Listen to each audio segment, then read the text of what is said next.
Okay, my name is Brendan Carr. I am the Community Engagement Curator here at Reading Museum. Reading Museum is part of Reading Borough Council, so we're a local authority museum situated in the Old Town Hall on Blagrave Street in Reading Town Centre. So the museum itself has 3 floors. The ground floor has 2 sections: the Welcome Gallery, which presents an introduction to the range of our different collections. Then we have the Story of Reading Gallery, which is dedicated to tell the social and economic story of Reading from the earliest times. That's going right back to the Paleolithic era, right through to the modern day, and a slight look towards the future. Then on the second floor, the mezzanine floor, we have the very famous facsimile of the Bayeux Tapestry that was produced by the Embroiderers Guild of Leek in the 1880s and is really a jewel in the museum's collection. Of course, very notable at the moment because of the news that the original tapestry will be lent to the British Museum for a period of time next year. Up on the 3rd floor, there are a variety of different galleries. The Silchester Gallery, which looks at the nearby Roman town of Caliva. All of the artefacts connected to that came to Reading in the 1880s, I believe, 1890s. And has been on display here for that period. It's a really marvellous collection, really, really interesting. Then we have the art gallery, which contains a rolling programme of different exhibitions throughout the year, mainly focused on art, but from time to time we'll look at other social history stories in a more close focus. So, for instance, we currently have an exhibition called Reading's Digital Revolution, which looks at the history and the development of the computing industry in Reading. Alongside that is the atrium, which contains a collection of beautiful ceramics by Alan Cager-Smith, all with a backdrop of some beautiful Roman mosaics, again from Silchester. And then we walk through there into the Green Space Gallery, which features the local natural environment around Reading, so natural history collections. So there's collections of taxidermy, earliest geology, and also a look to the environmental concerns that exist in Reading and the Greater Reading area at the moment. And then you can take a wander through and have a look at the Huntley Palmers collection. Reading, of course, was very famous for its free bees industry, and amongst those bees were the biscuits from Huntley Palmers, which was is the largest biscuit manufacturer in the world for a period of time. Huge employment for the town, and really you could say Reading was almost built upon biscuits. And then the last gallery to look at Reading Museum is the Windows Gallery, so called because of its beautiful large windows which offered light when it was originally an art studio for the university college that preceded the university's establishment.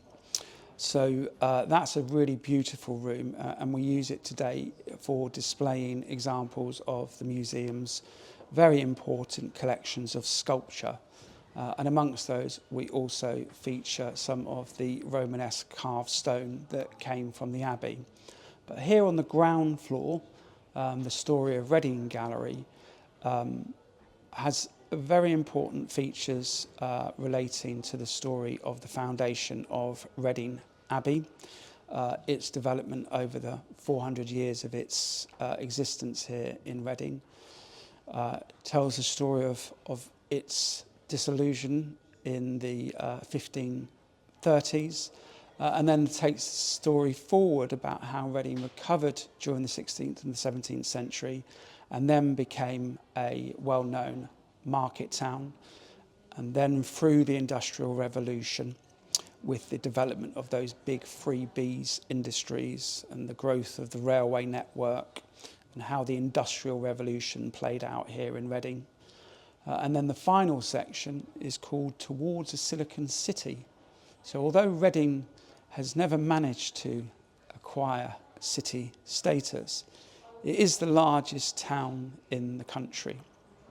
And so the last section of the Story of Reading Gallery looks at the post-war era in Reading and how the demise of the freebies industry has changed and sort of moved on towards the development of service sector industries such as insurances and of course the very important ICT industry that exists in Reading. So it takes a look at what you would call the very much a living memory of Reading and how it's developed today and how it might possibly be taking shape for the future. So I'm Angela Houghton and I am Collection Management Curator at Reading Museum, and my responsibilities are for the archaeology and natural history collections and also the general collection management of everything. So we are now in the Green Space Gallery, which is Reading Museum's Natural History Gallery. It was actually put together by my predecessor and it was intended to tell the story of Reading's natural environment, and it goes right from the days before people up to the modern era, and it sort of has some suggestions of what people can do now to help with conservation and environment. So the first wall is geology, and it goes right back to the earliest rocks found below Reading. Specimens are from other areas because we don't really have those rocks at the surface here. We have chalk, we have gravel, we have a lot of gravel, and there's also a rock called the Reading Beds, which was named after Reading, and that has a lot of leaf fossils in. We also have displays going right up into the Ice Age, and there we bring in some of the prehistoric objects as well, things like hand axes, stone tools from some of the earliest people who lived in the Thames Valley area. And there's a big mammoth tusk, and there's also an aurochs skull. So the aurochs is basically the ancestor of domestic cattle, and it was a giant ox, and the remains of them often came out of the gravels when they were doing workings. So people would be digging out the gravel and find these massive horns, horn cores, bits of skulls, and yeah, they're kind of impressive things. Much, much bigger than modern cattle, much bigger. The last ones, I think, died out in Poland in the 18th century, so they did survive into relatively modern times. I think there's currently an attempt to revive the species, actually, which is quite exciting. We know what they look like because people painted them on cave walls. That's the early environment. And then, apart from that, there are a lot of displays dedicated to different habitats that can be found in Reading. So Reading is a pretty built-up area. There's lots of streets, houses, many buildings. But among all of that, we have parks and gardens. A lot of animals can use the buildings themselves. So there's a section here called Urban Cliffs and Heated Homes. It's about the kinds of animals that can benefit from the environments that we've created. We've also got some woodland reserves towards the edges of town. And again, we've got some more unusual species that live there. And of course, there are lots of gravel pits and rivers. So it's quite a large area dedicated to animals that live in those habitats. And this is just a way of getting people to try and think about the things that live immediately close to them. So we hope that by showing the diversity of animals and plants you can find in the area, we'll just encourage interest. It makes things seem a lot less remote if you're looking at things that are nearby. And there's one part of the gallery that's really dedicated to the environment. So we've got urban trees, wildlife and the law, and also the section called In and Out, which is basically sort of illustrating how populations of animals can decline or increase. So we hope that by showing the diversity of animals and plants you can find in the local area, it makes them seem less remote and makes people appreciate them and maybe want to protect them more. So there's one part of the gallery that's really dedicated to the environment. So there's a section about local groups, urban trees, wildlife and the law, and there's also a section called In and Out, which is basically about how different populations of animals have declined or increased, and about how some animals get reintroduced or introduced by people. And we're at the moment looking to expand that section. We've got a project going on at the moment to try and spread that idea throughout the rest of the gallery, which again is to encourage people to think more about impacts on the environment. And it's partly to show that even like common things that are very familiar, they can be affected. Things like house sparrows, hedgehogs, these things are known to be in decline, and we're hoping that can make people think about how perhaps they can help them. So we've got a whole section where we're going to try and look at that and try to, encourage more engagement. Yeah, so I think probably the most inspiring idea, if we can get over that, is just the idea that nature is resilient. So there's a lot of sort of doom and gloom, and although we don't want to be too sort of cosy about any of this stuff, there is a sense, we want to create the sense that actually you can do things and it's not hopeless. If we just give things time and space, then they can recover. And that's one of the stories that we want to bring out more by some of the changes we're making in the gallery now. So we've got a few interactive areas in this gallery, and again we're hoping to increase that, but we've got a section of books which are all about sort of relevant themes. We've got some colouring sheets of animals. We have words. The idea of this is people can take the words around the galleries and find things that match the words. So it could be things like, large, furry, scaly, that sort of thing. We have a fossil sorting interactive, and we know that's quite popular because quite often the little pictures go missing. In fact, there are 2 missing right now. I have to replace them after this. And the last thing we have is rocks interactive. So that's, you can sort of feel different samples of rocks and then think about what the rocks are made of and try to work out what they are from clues. So those are the main interactive things we have in this gallery now. So most of the displays in here are focused on the local environment, and that's partly because they had a lot of focus groups when they were preparing this gallery. And one of the things that really came across in those groups is people wanted a lot of focus on the local area, local environment, local specimens. So most of the displays are focused on the local environment, and that's partly in response to the focus groups that they held before this gallery was created. One of the things that came through really strongly in those groups was that people wanted to see local specimens and a strong local focus. So that is kind of why that happened. There's also herbarium sheets on display in here, and that is also because people said they wanted to see more plants, as well as just the taxidermy. So yes, a lot of the things here are things that people can see if they go and look in local parks and rivers. But the geology area is a lot more, by its nature, is looking much more at the wider environment. So a lot of these changes are happening globally, and we're hoping to introduce the climate stripes into the gallery, because again it's a way of sort of thinking that, how Reading fits into the bigger picture. And it's the sort of local to global type of idea that we want to try and get across. So yeah, we're looking to expand the environmental awareness section more into the gallery, hence putting the in and out things in other areas. So we have a whole dedicated section about the red kite, for example, which is a great conservation success story, and it kind of shows what can be done if people just make effort, really. I mean, the kites disappeared because of persecution.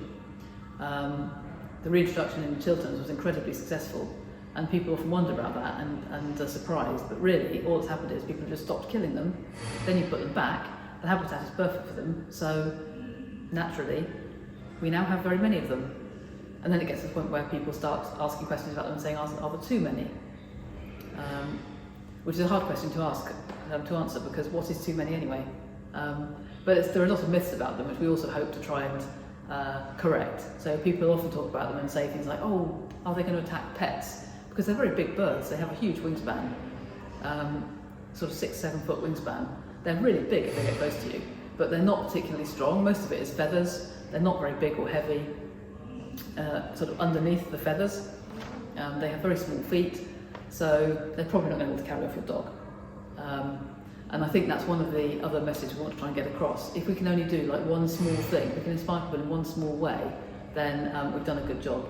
And whether that's letting people leave with the understanding of like how trees benefit the environment in Reading, how helpful they are in terms of shade, in terms of preventing flooding, even cooling the air. If they learn that stag beetles aren't dangerous and they don't need to squash them when they see them, any of these things can just make a difference. And that's kind of what we hope to achieve with this gallery.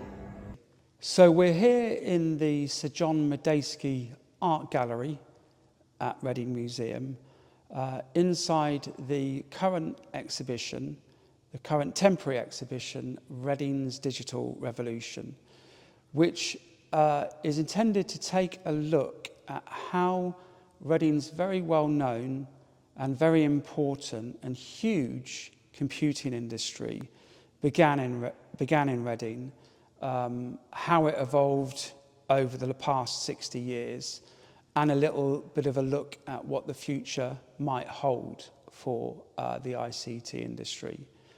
It's been an ambitious project that was delivered in partnership with the National Museum of Computing and with the support of the National Lottery Heritage Fund, and also in partnership with an organisation called LXXXII, which is the Association of Retired Employees from the company Digital Equipment Corporation, and another organisation called DECUS, which is the DEC Users Group Association, and alongside that a local charity called RG Spaces supported the development and production of this exhibition.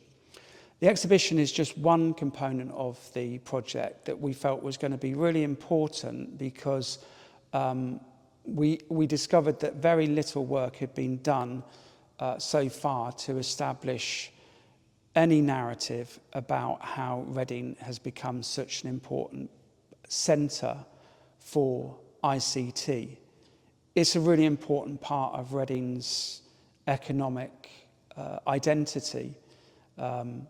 Something like 13% of the population are involved in the field of tech. It drives a multi-billion-pound industry. And in fact, in the greater Reading area, there are something like 11,000 tech-related businesses located in this region, but very little evidence of how that came about. So little what you'd call collective memory, and there was a danger that the possibility of getting to the bottom of that and finding out more was going to be lost as an ageing original group of developers are passing through. And the industry itself, of course, is very progressive and forward-looking, and it isn't necessarily in the business of capturing history.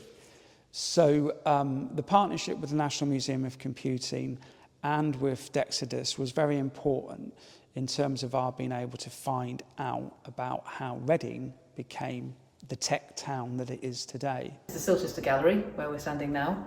And this is actually probably the oldest surviving gallery in the museum. It's 30 years old now.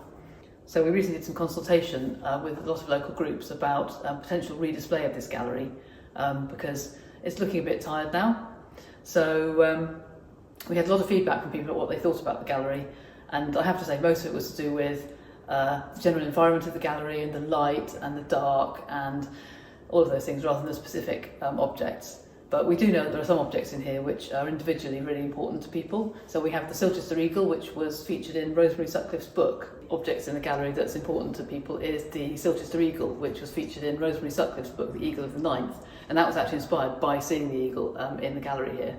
And during the consultation, we also found that the head of Serapis is quite interesting to people, because obviously he represents another Eastern god that was important to the Romans, and this head was found in Silchester. Because of most archaeology things, the individual object is less important than the whole. It doesn't really focus on individuals' daily lives. It's more looking at different themes based on what the archaeologists found. So this area where we're standing now is death and burial, religion. We have other areas dedicated to different industries that were taking place in the town, and we do have sections about home life and so on. But we think perhaps when we redisplay, because people showed a lot of interest in having more about just daily life of ordinary people, particularly children and women who aren't quite so well represented in these displays, that we'll probably have more focus on that. So one of the challenges when representing ancient history to modern audiences is just that there's a lot of unknowns. We know something about Roman attitudes from literature and so on that they left behind, but only certain members of the community were leaving that. So it's hard to know what the attitudes of the average person might have been. We know that they attended things like gladiatorial games, obviously we would not now do. Well, we hope we wouldn't anyway. But yeah, it's quite hard to know. And it's also difficult to encourage people not to think about people in the past as being the same as then. We have a lot of different attitudes and expectations now that perhaps people in the past did not share.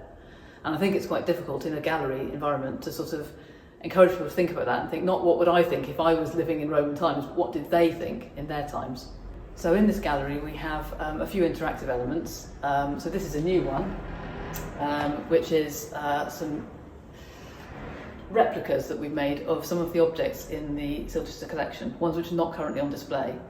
And we're hoping to use these kinds of replicas in the new gallery if we get the money for it.